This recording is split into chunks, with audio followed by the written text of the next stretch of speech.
So you want to make a vinyl record, you want to press records for the very first time, or you've got a new record coming out and you're thinking about vinyl. I want you to watch this video because I got 5 things you need to keep in mind before you press vinyl. But just a spoiler alert, I think you should press vinyl. I love vinyl. I love buying vinyl, collecting vinyl, listening to vinyl. And I love making vinyl too. I love writing music, producing music, knowing that this will end up on someone's turntable somewhere in the world and it'll accompany their study session or their dinner party or whatever. It's a great feeling. Vinyl's awesome.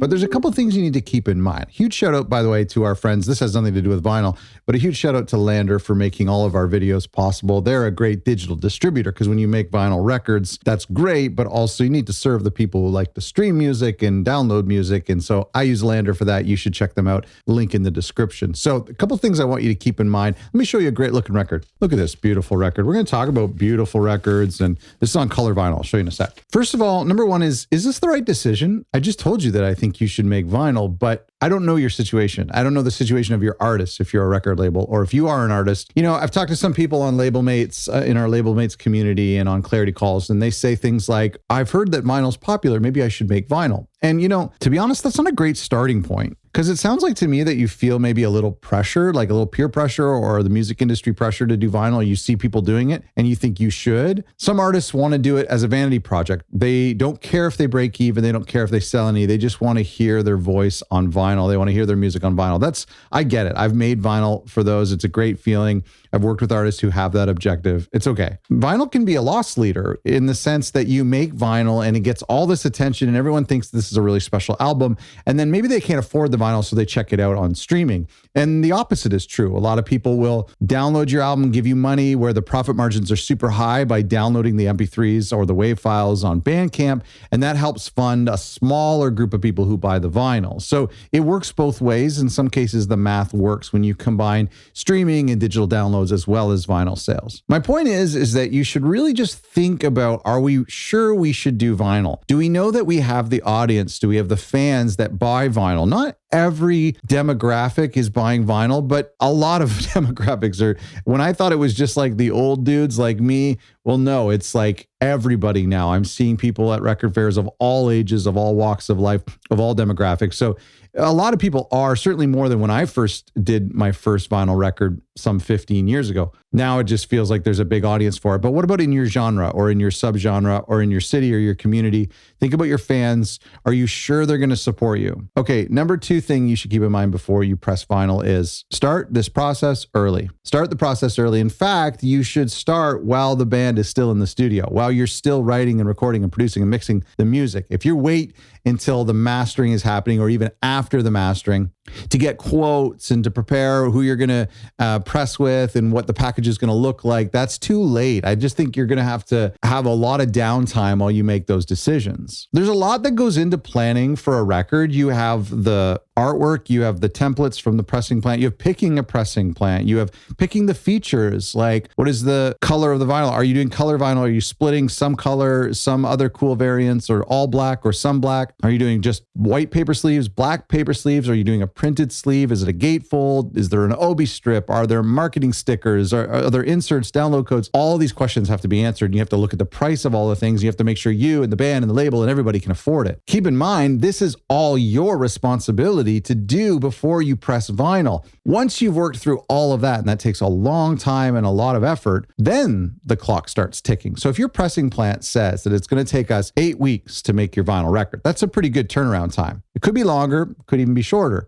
But if they say 8 weeks, 2 months, well, that clock doesn't start ticking until you've paid your deposit, submitted the artwork, submitted the audio files, signed all the agreements, signed the copyright forms, then the 8 weeks start. So that's why I say start this process early, ideally during the recording process. That way, when the master files are ready, you upload those as the last thing. By the way, the biggest hang up in all of this is going to be the artwork. It's going to be the art files. It's a nightmare. Okay. Number 3, consider your audio requirements. So believe it or not, one of the important parts of making vinyl is the music. And that comes in the way of WAV files from your mastering engineer, or if you're self-mastering it, or if you're using Lander to master. Whoever you're using, you want to make sure they know that you're pressing these to vinyl. And in some cases, a mastering engineer will create a vinyl-specific master and a digital specific master. But here's something to really keep in mind. We have to figure out the track listing for side A and side B.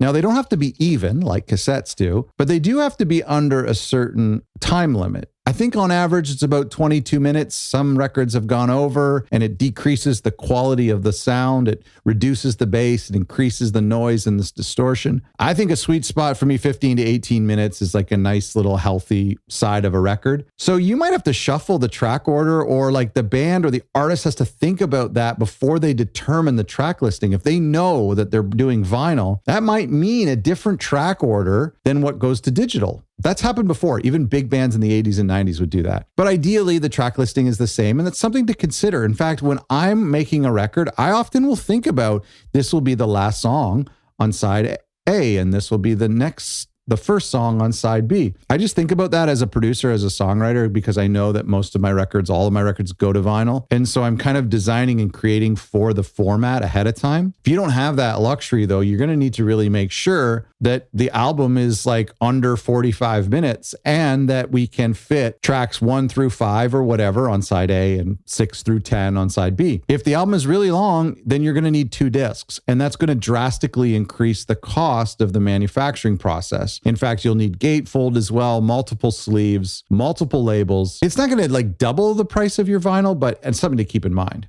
So if you've got a 38-minute record and it's essentially split in half with 5 songs on side A, 5 songs on side B, you're doing great. Also, when we're talking about audio and you're working with a pressing plant, you want to just like talk to them about like what type of test pressings do they provide? Do they provide digital test pressings?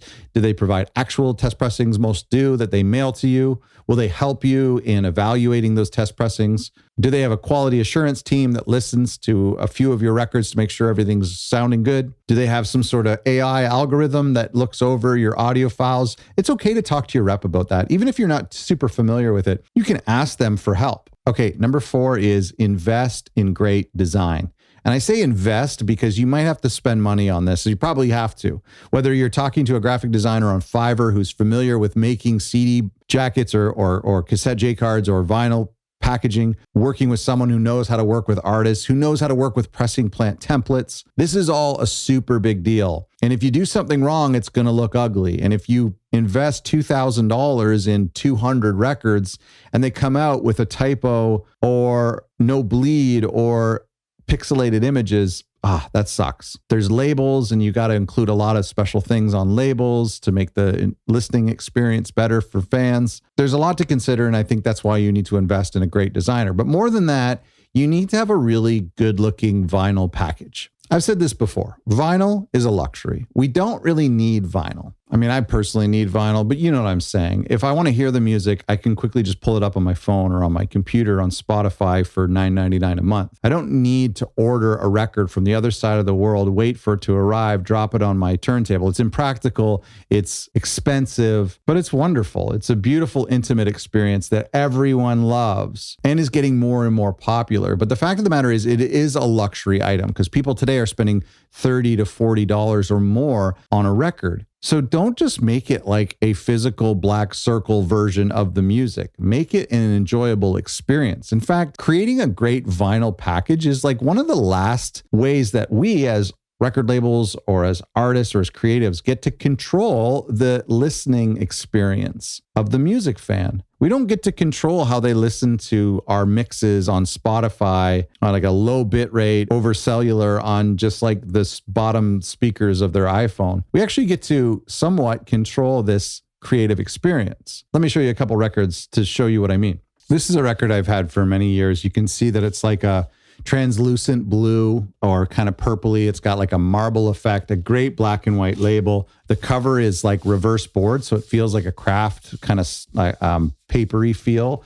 And it's got this great lithograph print. The back is super weird. It actually comes with like a little zine with the lyrics and a little booklet, which is really, really special. This was like a limited pressing of like 100 or 200. So really, really meaningful. Talking about the creative experience, this is a record I did a couple years ago, and we actually did die cuts. So you see that we took the digital album cover, we cut holes in it so like you can take it out, and then you can actually, watch this.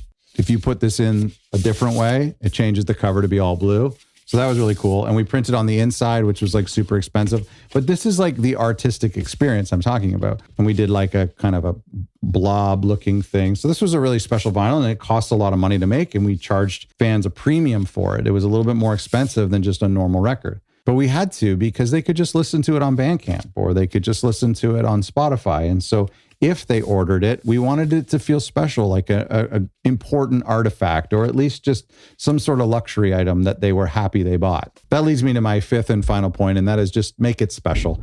You got to do one thing to your vinyl package that is different than everyone else, or something that's unique to this release. It could just be as simple as autographing them, or writing a handwritten note to whoever buys it, or on the back, doing 1 of 100. Ideally, you're doing something that's unique to you or unique to the artist, that is just really special to them. That could be some sort of insert. It could be a little miniature drawing or painting that they include on the inside. In fact, I saw one time an artist that got a bunch of blank vinyl jackets and laid them all out in an art studio, and then like threw paint. And so the album covers, he threw paint on all like 100 album jackets that were spread out all over the floor. So every jacket was connected to this painting in a weird way. It was like if you piece them all together as a puzzle, but once they're shipped to everybody individually, everybody had a different album cover. That is super, super unique. And if there is some sort of artistic tie-in to the artist, if he was the one or she was the one that painted it, that's super cool. And that's the kind of thing, you don't have to do something that drastic, but just make it special. And you can have different tiers of special too. You can have just a basic record with a black vinyl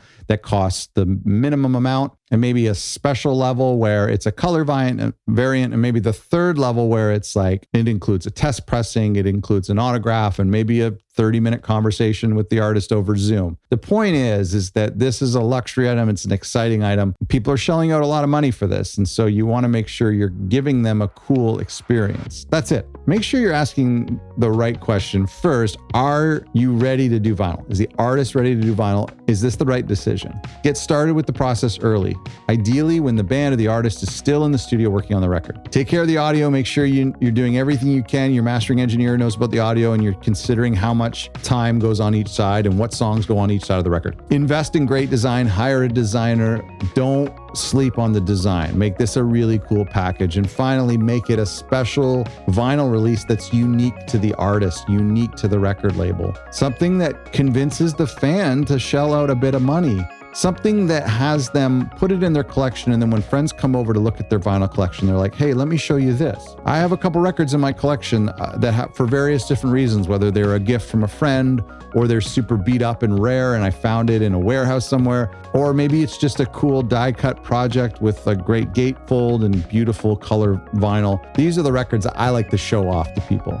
These are the records I like to play and listen to and enjoy in my collection. Got more resources for vinyl. I've got some a vinyl mock-up for Photoshop that you can use. I've got a vinyl checklist and some other cool things. You can go to otherrecordlabels.com/vinyl. If you're a vinyl fan, by the way, we have a podcast called For the Love of Vinyl. You'll want to check that out as well. But make sure you go to otherrecordlabels.com/vinyl. Lots of cool stuff for you there. And thanks again to our friends at Lander for sponsoring today's episode.